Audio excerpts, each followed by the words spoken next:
Item number 1, Census 2020 presentation.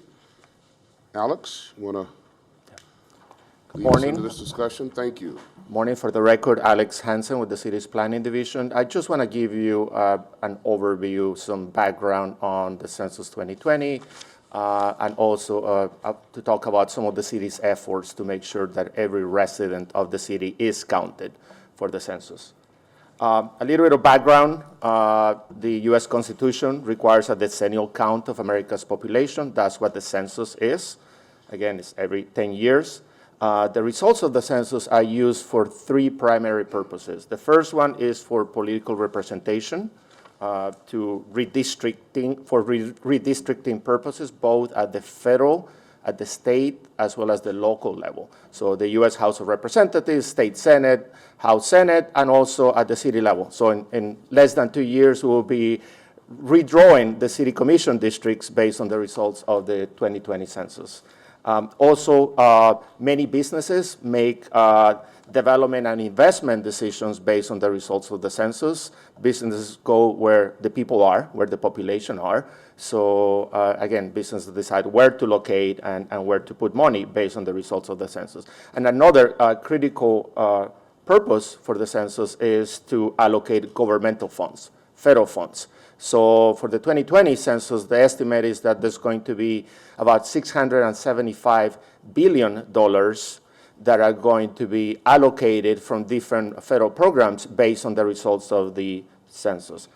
This means roughly that for every person that completes the census, our community could be awarded up to $2,000 in federal funds per person per year for the next 10 years. So this is roughly $20,000 per person. So for every citizen or every resident of the city of West Palm Beach who does not respond to the census, our community, not only our city, but our community in general, could be losing $20,000 for every person.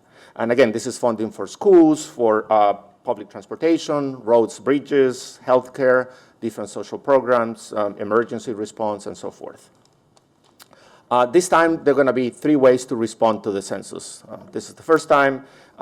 There's going to be a mail out that is supposed to arrive for every household around mid-March. That is going to include detailed information on how to respond to the census. And then by April 1st, 2020, every home should have received this invitation. There's going to be, as I said, 3 ways to respond to the 2020 census. The primary way or the preferred way by the census is online. But there's also an option to respond by either telephone or by mail. A few key milestones, as I mentioned, in March, next month, people can start responding online at the census website. Mail and phone are also options. The official census day is April 1st. After that, between May and July of this year, census takers are going to go door to door, knocking on homes, basically trying to encourage those homes that have not responded to the census to actually respond and do it. Then before December 31st of this year, the Census Bureau is required to report the population count as well as the apportionment count to the President and to Congress. And then we, the public, should be receiving the results of the census sometime in early 2021.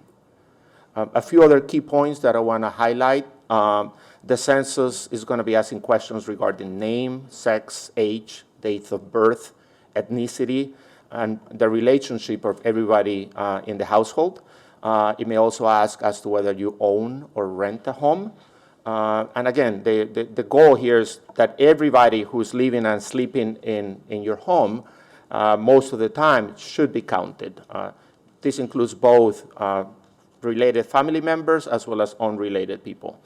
So a critical point, the census will not ask about citizenship or legal status. That has been a very contentious issue over the last year or two. And the information that is collected by the census is confidential.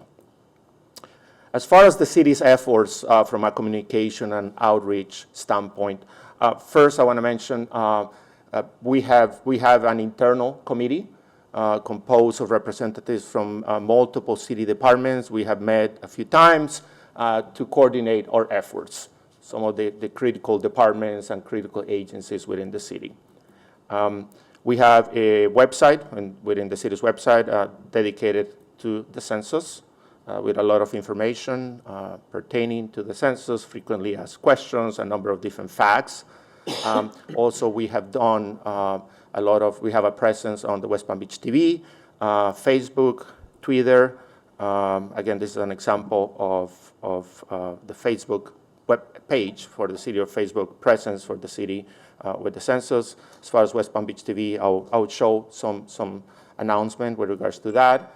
Also, we have a bilingual flyer that is being mailed out with the water bills, and that is ongoing. And the next few weeks, these flyers are going to be going out.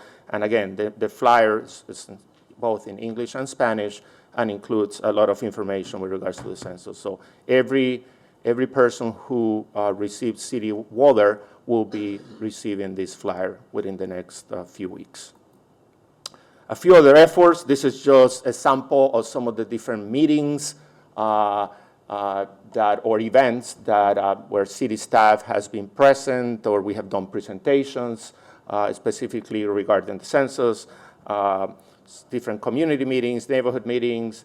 There have been meetings with the Hispanic pastors, with the African American pastors, and different other groups.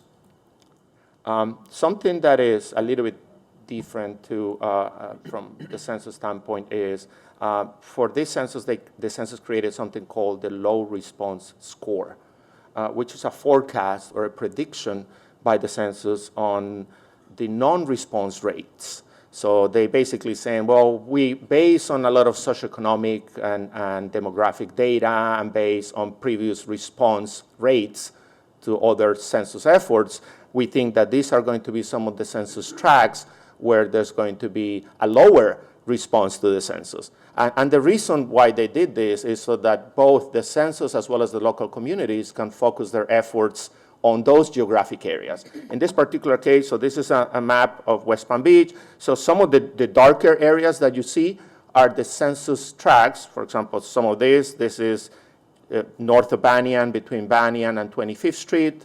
Some of these areas here is around Clear Lake. So these are the areas in dark blue, as well as some of the dark green, aqua color, where the census is forecasting, at least in West Palm Beach, where we may have a lower response rate. I just want to briefly go to this. So this is an interactive tool that the census has. And again, you can zoom in, and there's going to be some detailed information here. But so a lot of our efforts, a lot of the census efforts are being targeted in these geographic areas. Alex, could you break that down by district and maybe see if you can alert the district, each of the commissioners, the district commissioner with some of those neighborhoods so they can be sensitive to that even going forward? Correct. Yes, we can definitely do that. That'd be helpful, commissioners? We can definitely Because we need do your that. help on this. Sure. Thank you. Absolutely. Sorry.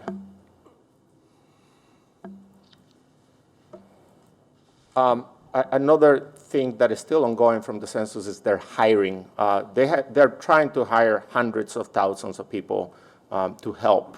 This is in the different communities. So you may see every week there's some representative of the census outside of the library recruiting residents or recruiting people from our community to work for the census. A lot of this would be jobs, these census takers that I mentioned, that are going to be knocking door to door starting in May. So the census is seeking for people from the community to actually be the ones knocking on those doors, encouraging people to answer to the census. It's better to have somebody that you know as opposed to a stranger being the one who's encouraging you to participate or to respond. There's a lot of information here. We had a meeting with census staff, the mayor and some of the city staff last week. and they're still actively trying to recruit people.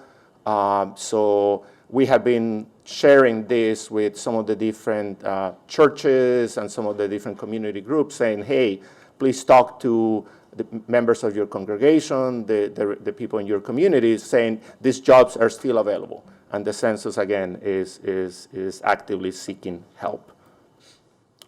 A few other city efforts that I want to highlight quickly. The Mandel Library is going to have computers and tablets available for the people to be able to respond online.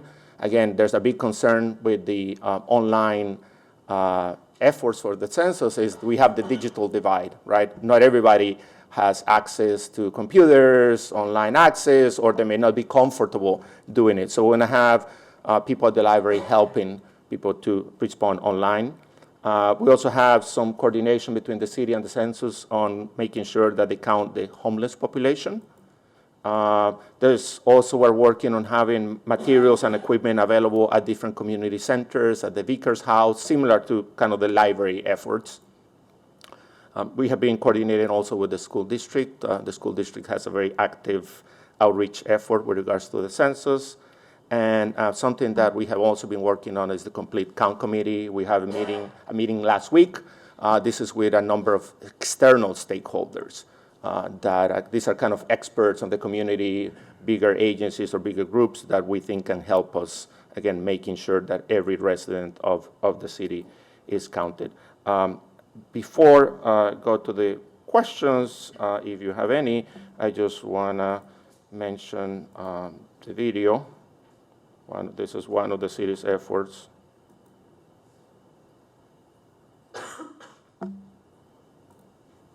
Oops.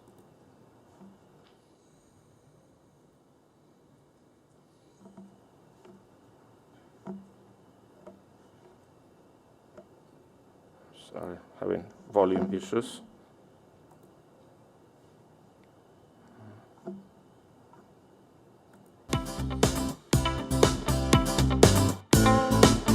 Hello. As mayor of West Palm Beach, it is my duty and honor to make our city a vibrant community to live, work, and play for current and future generations. While I am honored to lead this initiative, I am excited to announce that you will soon have the chance to directly impact our city's future. The upcoming 2020 census will allow everyone the opportunity to make themselves count for the betterment of our community. For every person that completes the census, our community could be awarded up to $2,000 in federal funds per person per year until the next census. These funds are used for various factors that can improve your quality of life, including maintaining roadways, financial assistance programs, building new schools and improving existing ones, public transportation, and countless other aspects of daily living. You will soon receive a letter from the U.S. Census Bureau inviting you to participate in the 2020 census.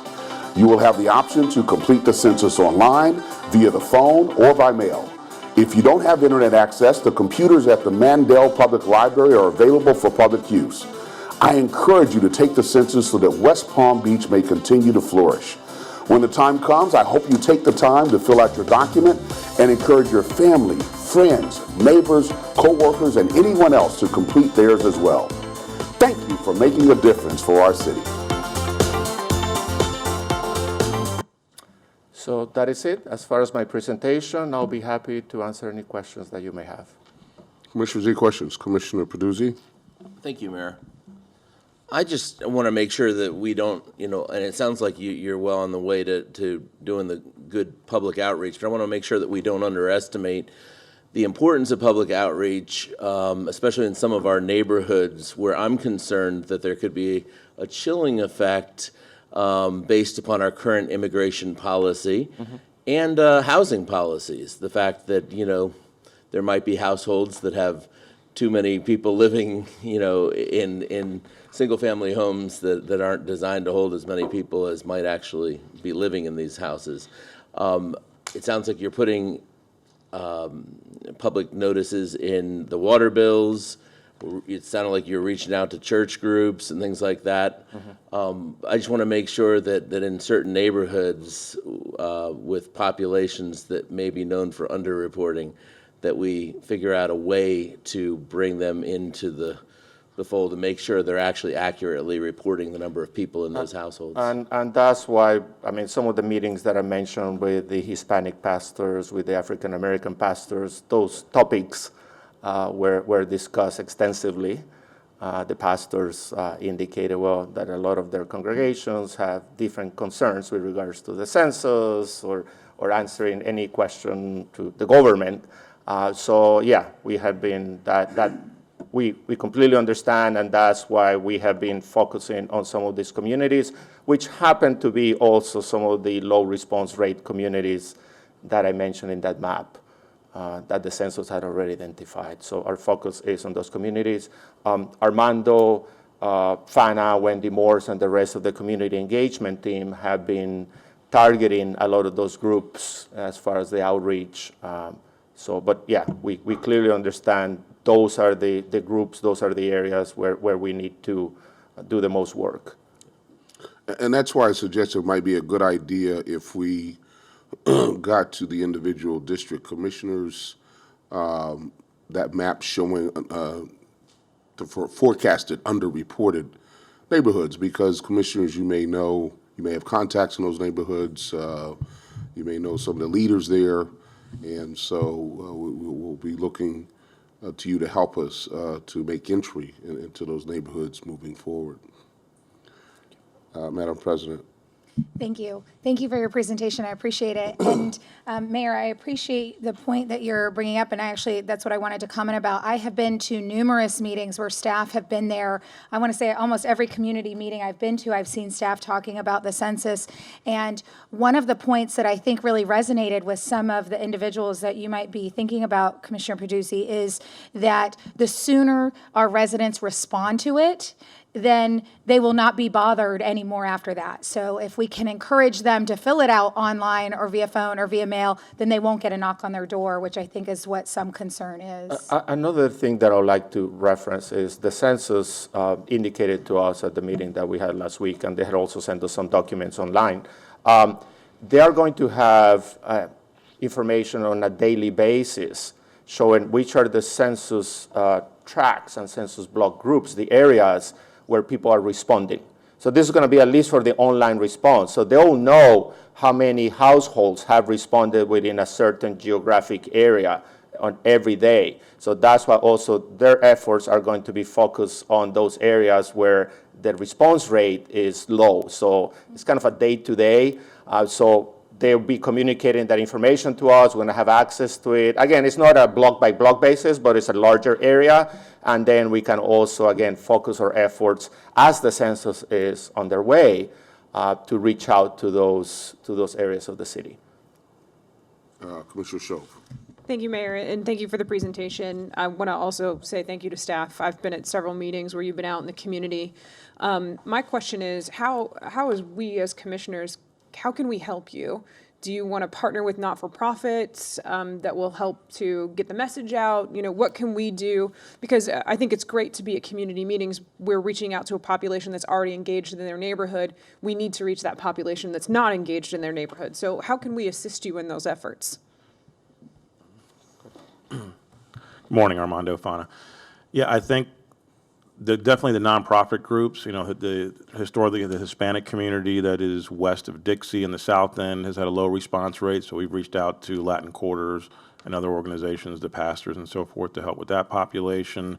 RISE has been helping a little bit on outreach with the North End. So yeah, I think those nonprofits groups, particularly groups like RISE and Latin Quarters that are doing a lot of door-to-door work, will be important going forward. So whatever contacts you have with those neighborhood not neighborhood associations, but neighborhood groups and organizations that target the neighborhoods that are low responses will be key. And I know Kevin Jones as well with his organizations has been working on getting the message out on the census. Thank you. Commissioner Rouse. Yeah, thank you. What, Armando, have you guys done for the Haitian Creole speaking community? I actually had a discussion on that the other day. We're trying to get, I don't remember the discussion, I know we talked about getting some things translated in Creole. And also, we don't have some of the capability to translate some of the materials, but the census has already indicated that they have materials that we can use that are in Creole. So we want to use a lot of the census materials. They have information in 14 different languages that where the census says, please use all of this in Creole as part of our outreach efforts. But I think that'd be helpful if you know organizations that do outreach to the Haitian Creole community, then we can get them the information. All right. Yeah, Commissioner Baduzzi? Have we considered doing any social media outreach, having the mayor do something just like he did there, but maybe targeting those communities that may be on social media but may still be hesitant to accurately report for the census, because you can set parameters of even what neighborhoods and zip codes you can target on social media. Well, I mentioned Twitter, Facebook, and Kathleen Walter and Amanda Paez have been working on a lot of those efforts. I know that there's also a Spanish-speaking video that similar to the one that the mayor did that is actually going to be happening pretty soon. And again, a lot of that can be shared not only through West Palm Beach TV or YouTube, but Facebook and other social media efforts. Any other questions? Alex, thank you so much for a very thorough presentation. And again, commissioners, it's incumbent that we continue to get the word out there. Thank you.